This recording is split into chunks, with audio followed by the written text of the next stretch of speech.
As far as irrigation, you think that irrigation is the end of all and it's the golden thing, but there's pests associated?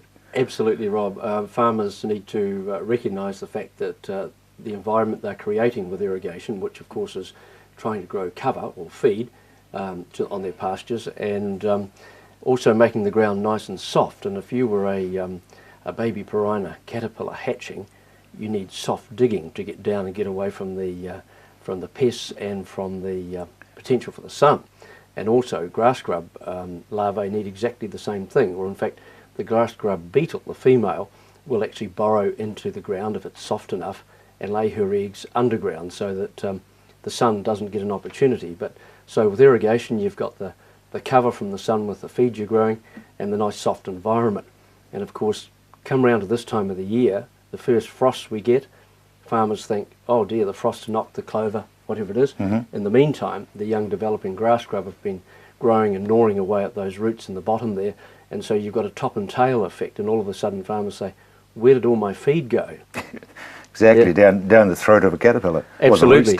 And the other thing is the purina caterpillar, adult purina caterpillar, people don't realise this, is that on a warm night they'll come to the surface and feed in quite a large area away from their hole, and 4 adult purina caterpillar are capable of eating as much feed as 1 stock unit.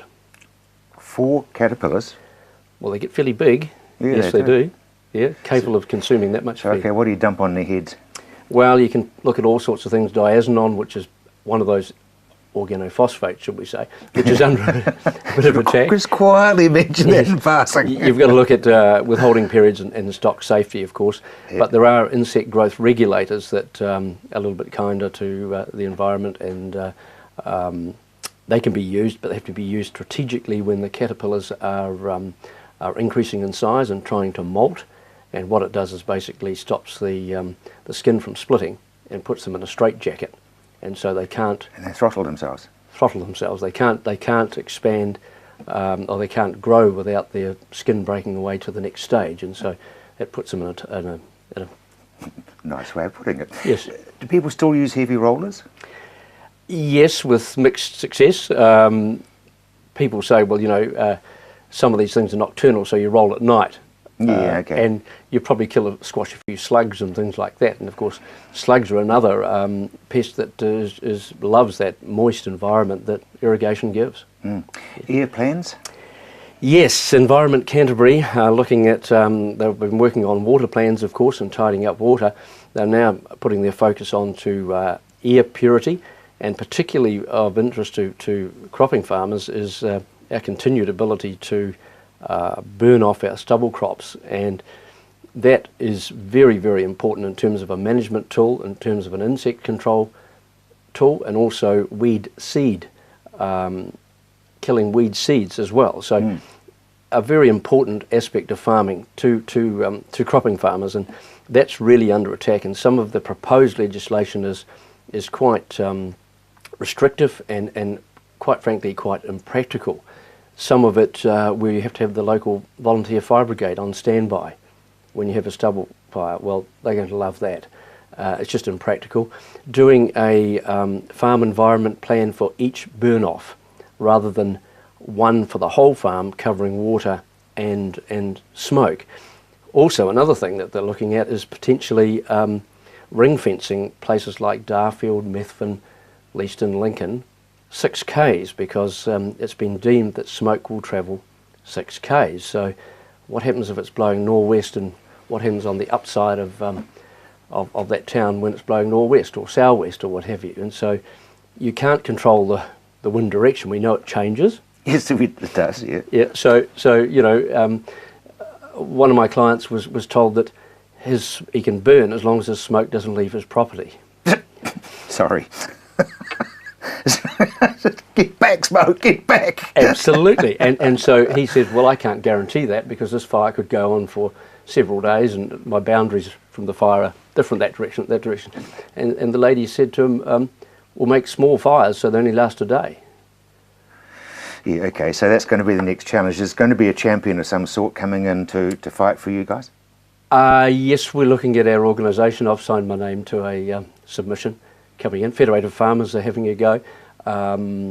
Foundation for Arable Research have done some very, very good work on stubble burning as well. So hopefully that information, ECAN already have that information and have respected that, and it is well science-based. So you can guarantee if it's in Canterbury, it'll go everywhere else. Yes. It'll travel. I mean, yeah, the template will go to other regional councils. Oh, sure. You know, we saw the Horizon Regional Council go in with this big water thing for a start, and that sent shockwaves through everybody and sort of filtered back down. And thank goodness some of that was moderated. And you know, we all have to live on this planet, and we're all looking for a greater quality of life. And but farmers are also looking for an income, and the city folk are looking for food to eat that's safe, and you can trace its safety, and at a reasonable price. There's more about that straight after our interview, actually. But what about using insects for protein? You've been mumbling about that for a while. Well, Rob, you know, we all know about the ruminant protein not being able to fed to herbivores and things like that, and that's fully understandable with the mad cow disease and all that sort of thing, that and foot and mouth potentials and all sorts of things there. But insects proliferate and do particularly well on this planet, and they are a huge source of protein. And you know, people eat crickets and all sorts of things, don't they? Indeed. And we never see a skinny bird either. No. So the consumers of Europe have been asked the question about how they would feel about insect protein being used as animal feed. So protein to living protein used to produce more protein. Indeed, you know, we've all seen chickens eating worms and so forth and things. So put that scenario out there, and would lie some slugs and things like that. So that is insect protein. Now we, in a controlled environment, we could produce huge number of things like maggots, for instance, and they're full of protein, and in some form they could be fed to, obviously a dead form, I would think, or one would hope so, or a form that's about to be dead very soon when it's eaten by an animal or a bird. So yeah, this planet really is there's a real shortage of protein, and it's quite expensive, and we need protein, and so traditional sources are becoming either scarce or hard to grow, or use too much water, all those sorts of things. So insects could be a new breakthrough in the future, as long as consumers don't get the wrong end of the stick. Which they will.